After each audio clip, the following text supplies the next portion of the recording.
I see too many people think that, well, if something happens to me, we'll have a GoFundMe and I'll be taking care of it. That doesn't take care of anything other than we're passing on that legacy to our family, that I didn't do it for myself, so I'm going to have somebody else do it for me. How many of you want to leave that legacy for your family? Or would you much rather leave a legacy of where you've left $250,000, $500,000, or $1 million behind, and everything's taken care of, and although you're not here, you know your family's taken care of? How many of you, in all honesty, would have liked to start your life like that? How many of you wish your parents left you $500,000 to start your life? That would have changed everything, and that would have taken that bad hand away from you. So as you sit here today and listen, take the opportunity to fill this out. Put down that you want to leave a legacy. You've met Onika, the star from Tulsa, and we're ready to go to Tulsa as soon as she's ready to have us. Sister Tawisha, who works for One Solutions, but is better known as TV One, Urban One, radio stations, television stations, and Brother Delvin Joyce, who is the professional that we attempt to connect people with to ensure that we're not getting our financial advice from the beauty shop. So, Tawisha, I'm going to start with you. Give us a little background, not only on who you are, what you do, but how this project came to be. Absolutely, thank you. So first and foremost, thank you for having me. It is always a pleasure, and it's always new and refreshing to see this documentary. So where we started was have to give props to Prudential. They came to us saying that we wanted to connect with African Americans in a very, very sincere way. And they thought that step one in that was to tap a company that is the home of Black culture.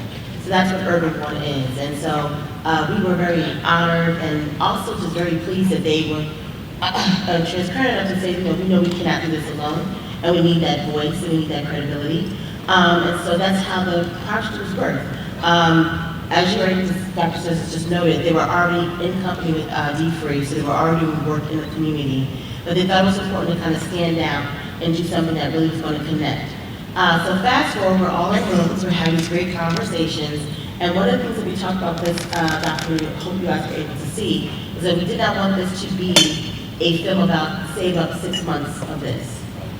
Get rid of your credit cards and do that. We didn't want this to be a film that talked about what your pocket should look like and make you feel ashamed where you were. We wanted to get to the heart and the emotion of where the community is regarding economic empowerment, and we knew that we could have that conversation without going back to talk about how we got here and who we are and the circumstances that face our community, so that we can leap forward and do things to change what that looks like. So legacy, truly in that name, was to have a conversation that shone a light on where we are in our communities. Though we went to Tulsa, if you take a look at it, Tulsa speaks to communities, Black communities across the country, where we had wealth, we had a little something, and then something happened within the powers that be that took it away, and then it hurt us in a way we were not able to articulate, have the conversations that our counterparts were able to have. And so I saw to say that it was a very bold move, and we did not do it alone. Again, I give all credit to Prudential for being able to say we're okay having this conversation and acknowledging that we were part of that history, but we want to be part of the solution moving forward. Great. Tawisha is an honorary member of First Baptist Church. The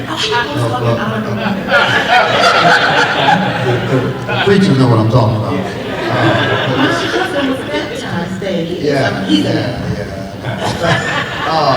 But a passionate advocate for all things that enhance and empower our community. Brother Joyce, we have been promoting among our people, talk to a professional.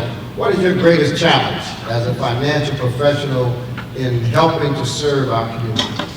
All right, so what's happening, D-Free? How y'all doing tonight? All right. So that is a great question. My greatest challenge. So I'm a financial planner. I work with what I consider to be first-generation wealth builders. Right? Do we have any first-generation wealth builders in here? Anybody inheriting money in this room? No. Anybody planning on inheriting money? Right? So we're all typically first-generation wealth, and the biggest challenge that I have is really just getting people to truly open up about where they are financially. And part of it is, you know, as African Americans, a lot of times we don't want to let somebody in to see that maybe we're not living the life that we portray on Sunday morning, or maybe we don't want people to see that we are doing as well as we could be doing, right? And so, again, the biggest challenge is getting people to trust a financial planner or financial professional to come into their home and actually peel back the onion to give professional advice. Yeah, you know, one of the reasons we're in Indianapolis is because this city has distinguished itself as having more organizations working together and taking advantage of the kind of support that Prudential offers than any other city in the country. We owe Reverend Darrell Webster and Emmanuel Baptist Church the thank you for opening up Indianapolis, and Prudential and D-Free and Indianapolis have done much more, because what D-Free does, it starts the conversation before you show up, and hopefully by the time you show up, at least that big barrier has come down. We've got more questions for you, but before coming to you, Onika, you being from Tulsa means that you represent the future of the city, where 600 black businesses were burned down due to domestic terrorism in 1921. When we were together in Miami, I talked about how powerful it was that we had that many black businesses. We had 3 brothers in Tulsa in 1921 that owned their own airplanes. We had a black hotel in Tulsa.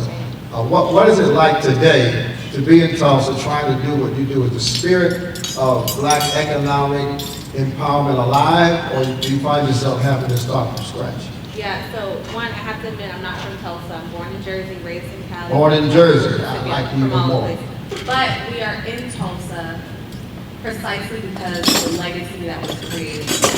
And my husband and I decided to make Tulsa home because we were unsettled by the idea that we could leave a place and allow that legacy to not be built on. So right now in Tulsa, there is a struggle to ensure that black people are able to rebuild. And so what we're fighting right now is a continuation of urban renewal, a continuation of trying to deny history, a continuation of organizations, companies, foundations, philanthropies, refusing to admit responsibility for anything that happened there.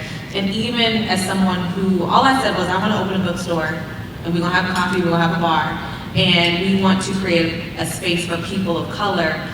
The backlash, as my city councilor Vanessa Harper said, shows the spirit of what we're fighting against. So I have been called a racist more times than I've ever been called in my life, and people are just not happy that we're dredging up, to use their words, this history. But we have a huge opportunity and a responsibility, I think, to rebuild what was there. Yeah, that's great. When we use the term financial freedom, Prudential has begun using this term financial wellness. How do you define, each of you, how do you define financial freedom? How do I know when I am financially free? Or how will you know when you're financially free? Start with me. So first off, I love that we're having this conversation, and you know, the more we have this conversation, the more we put this into the mainstream, and it removes that stigma of talking about money, because I think we all have PTSD as it relates to money sometimes.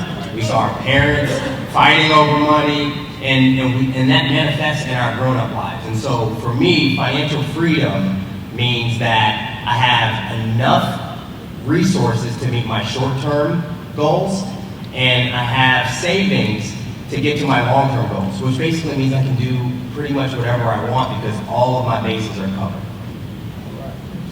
How do you define financial freedom? I would define financial freedom as an opportunity when you're no longer worried and you're at peace with where you are. When I was broke, I didn't worry. I was just broke. But you weren't at peace. I want you to take note, I'm speaking on me. But seriously, I think it's different when I say we're really at peace. And to be at peace, it means that all things have to be in balance. So you really cannot be broke and be at peace, because there's something, whether it's hunger or not having, that will keep you up. So just like wellness isn't sick or in your body wellness, when it's all working together as properly as it should, and you're operating at a place of being your most optimal, then that's freedom. Right. I would definitely second that. I think it's the loss of the fear that is attached to that thing. And so I think for a long time, when I thought about money, it created this sense of fear, it created this sense of scarcity. And until I no longer have that feeling of anxiousness or anxiety or fear or worry, until I get to that place, then I'm not in a place of financial wellness. Yeah, there's a young man here who has decided to become a millionaire by investing in real estate. Where are you? Stand up. Give him a round of applause. Right now, young man. And he and his family, he and his family have decided that they're going to own as much of the neighborhood as they possibly can.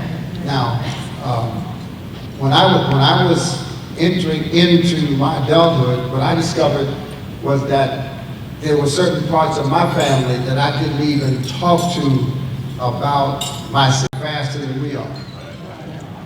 So what advice do you have this young man? On the one hand, we do want to do what Janaya did, and that is share information, like information about this. On the other hand, you can't tell everybody your dreams. Ask Joseph. Joseph told his brothers his dream, and almost got killed. What advice this young man? How old are you, son? 25. He's 25, and he's made up his mind. And you own one property already, right? You own one property already, don't you? 13 properties. You own 13 properties already. So, panel, give him some advice. Okay, her advice is you need to teach somebody how to do what you're doing. The thing I want to give to you is do not forget to pass on your formula, not only in word but in deed, and then also to stay focused. So I think the magic is not sharing information too soon where people can distract you from your goal, but that balance of making sure that as you continue to grow, that you sit down and you share the blueprint. Because I also think as a community, some of us get successful, and then we don't want to share the blueprint of how we got there. We think that people are supposed to figure it out on their own. And there's no successful community where if someone by themselves kept that information to themselves. So that would be my advice. Yeah, that sharing model, I write about in the Deep Freak book, is perfected by the Asian community. I was talking last night about all the Dunkin' Donuts. Asians help Asians buy Dunkin' Donuts. That's right. So it's not a coincidence. And that sharing is part of our core value in terms of Deep Free. That's why we have, we have an online course. This retreat, by the way, is packed with information for you to use, because what we discovered, Pastor Webster, was that we have more tools and more resources than some of our most active people even know about. And so we have an online course. Called the Deep Free Academy, where you can go through the entire Deep Free curriculum online by yourself. However, it's best used as a supplement to the live course, because when you do it by yourself, you can't share strategies and hear strategies from other people. So we do encourage people to do it in groups, but you can't do it by yourself. Devin, what advice do you have for this young brother? Yeah, so I also congratulate you. The main thing I would tell you to do is make sure you stay engaged and interjected into your financial situation. Yes, sir. Don't delegate that to someone else. And a lot of times people become really successful. And some people in this room know my background. Before I became a financial planner, I was a professional football player with the best team on the planet, the New York Football Giants. We're the Giants. At that time. The best team at that time. We got Daniel Jones now, the quarterback, and we coming back, all right? But what I saw as a professional football player is I saw a lot of my teammates delegating their financial situation. and a lot of guys got taken advantage of, a lot of people got hurt. So, you know, you're gonna be making the money and you know real estate, but you make sure if you delegate something to a CPA or a tax person, that you are on top of it. All right, Right. so great job, congrats. Right. Watch your money, sign your own checks. Man, one, congratulations, that's beautiful. I'm a huge fan of ownership, and I don't have as much advice because I need you to come whisper in my ear, but I will say, as a piece of commentary, when we talk about, you know, not being able to share or trying to guard our ideas, I think my husband complains all the time. You go in the grocery store, you look at the ketchup, right? And he's like, I just want ketchup, and there are all these different varieties. Like, there's only one you, and there's something unique that each single person has to bring to this world, and so I never worry about the competition or who's doing what, because there's only, everybody can't make my mama's sweet potato pie. I've tried, right? But it's something that she does, something special that she puts in it that no one can replicate. And so, look, foot and elbow and a whole bunch of butter and a whole bunch of other things, but that makes me less anxious about losing what I've built or what I've started to build. And so I believe we just have to remember that there's only one us. There's only something special that we can bring to it. So the reason I point him out is because from a brand standpoint, D3 is perceived to be focused exclusively on debt. But getting out of debt is not the goal. Getting out of debt is the first step towards owning 13 houses at 25 years old. And so we say that the road to financial freedom begins by saying yes to no debt. Now, the kind of debt he has now is the kind of debt other people pay off. And so good debt is debt that you pay the payments on for me. I showed him my real estate and how much it's worth, and every month it's worth more because my tenants pay the bank. And the bank rewards me by giving me more equity.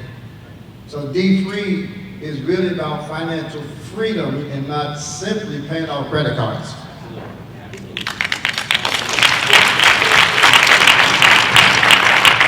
All right, we have questions from the audience for the panel. Where's the mic? Oh, right here. That's it.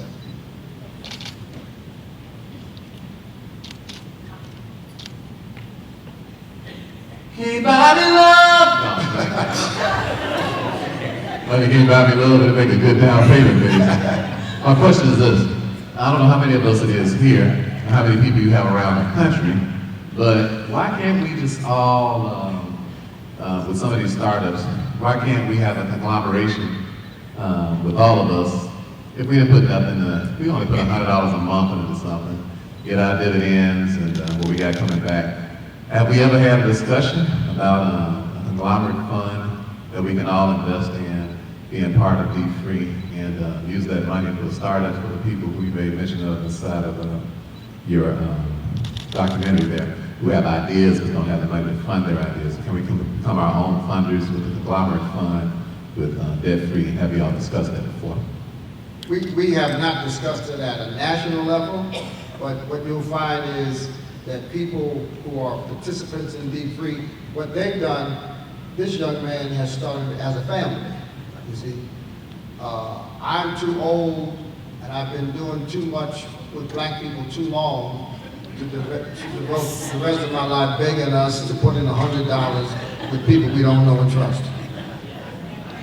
But at my church, we had some people pull together their resources, buy houses that were in foreclosure, fix up the houses, sell the houses, and make a profit. Now, we did that. And what D3 will do is create a culture in your sorority, in your family, in your church, in your neighborhood, where those kinds of things happen.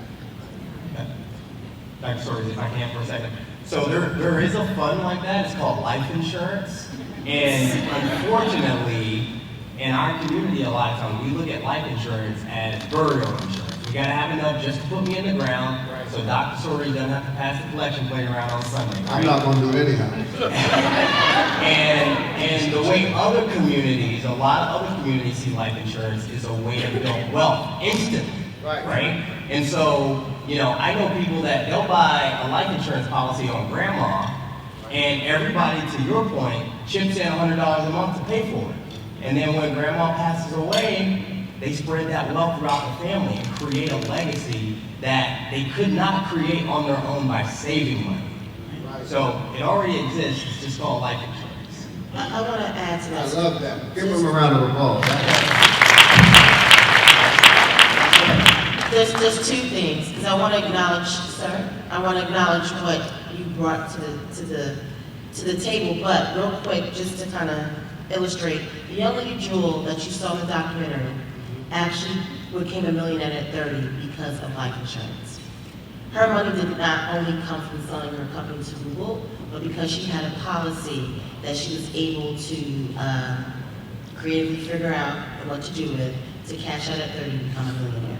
So I just wanted to say that, so this is not just, I know, we sit in the room, we hear these financial planners say, if you invest all this to me, you know, it's not about them becoming rich. This is the secret sauce of how our counterparts are wealthy and they create generational wealth. These are the conversations that they're having at their tables unapologetically to prepare for. So Jules, as she noted in the movie, had these conversations as a young girl. And this is something that her family put into place for her to be a millionaire at 30 and for her to be able to take very large steps into entrepreneurship.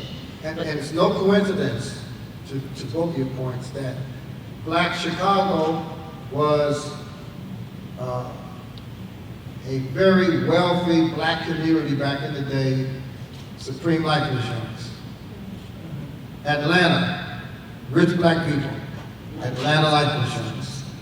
Durham, North Carolina, North Carolina Mutual Life Insurance. Life insurance should not be perceived as a hustle for the salesperson, but rather a strategy to close the wealth gap. You're not going to save your way.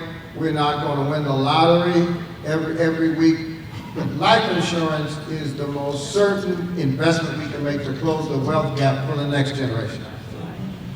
And I will say too, there are a couple promising examples out of Tulsa. We have the Tulsa Real Estate Fund. So they put together a fund where they are attempting to buy back Black Wall Street because so much property has been taken and is now owned by white folks. And then there's also an initiative that's just community members coming together and putting their money together for the same reason. We want to be able to own our own communities. And the last thing I will say is we don't have to wait for some fancy, person to come and put some type of fund together. We can start these things within our own families. All those people at the family reunion, half of them we don't know, get those folks together and say, we're going to put 25, 50, 100, however much it is. You can start with your family. And I think it starts out of Ethiopia or something, but there's something called a Susu savings account. And so everyone puts money into this account and everyone gets a turn to pull that money out. And so you can start with yourself, with your own families. We don't have to wait for someone to come in and save us. We have the power and the ability to act right now. Thank you. Actually, that's going to be my second point. I think as a community, we're waiting for a savior, for someone to start the charge. And I think just as bold as you are to say, hey, everyone, can we do $100? That is what you need to start. And anyone who's willing to do that and be accountable for what you're doing, and you're on the same focus of what it's for, why not? And you can do that and you can figure out the multiple ways that can be invested. Maybe it is an insurance policy for X, Y, and Z. Maybe it is to kind of talk to that young man back there who already has a secret sauce on 13 pieces of real estate. What is it, you go into something with him and you divide that out? But I think we do have to stop talking and get that freedom to talking about it and then really ask ourselves, what is the actionable step right now in my life that I can take to move this forward? Clinic. And I just need to know, should we finance it? Because right now we're basically giving free care because we're waiting on certain paperwork we need for Medicaid. So. Delvin? All right, so without knowing the total situation, I'm gonna give you a general answer. So in the first couple of years of your business, you probably don't have as many write-offs as you may have later on. And so it might be beneficial for you to actually rent, and because you can deduct that rather than a mortgage payment, you can't really deduct that as a business expense. So I would say maybe rent, and then once the business is established, then look to buy it. So what you want is a Delvin in your life. You want a financial professional. You want a good accountant so that your accountant can help you on the front end. First few businesses I started, I hired a lawyer first, till I learned most lawyers don't know a thing about business. Some do, most don't. You have a good accountant, a real professional, and put together a plan. And make sure that you're in business to make money. Because there may come a time that you can make more by selling the business than by running the business. One more question. With this money I'm going to be getting, should I pay my house off or should I You just? need a plan. So when you're doing a beauty shop, you're doing what you do in a beauty shop, which is wrong. You have to find someone that this is what they do day in, day out, and really get a good look at all of what you're working with. Because as much as we love you, sis, and we want to see you succeed, you saw Onika out just like this, because this is not our ministry, right? And to do, we want to see you go forward. And I think what Pastor's just trying to press forward is, you can get all the opinions in this room, but you need to invest just a little bit in someone who does this, in and out, who understands what you're trying to do, so you can get the right answers, and then we'll go further for you. Okay. What city are you in? I'm here. Okay. We got plenty of folks here that can help. All right, let's give our panel a round of applause.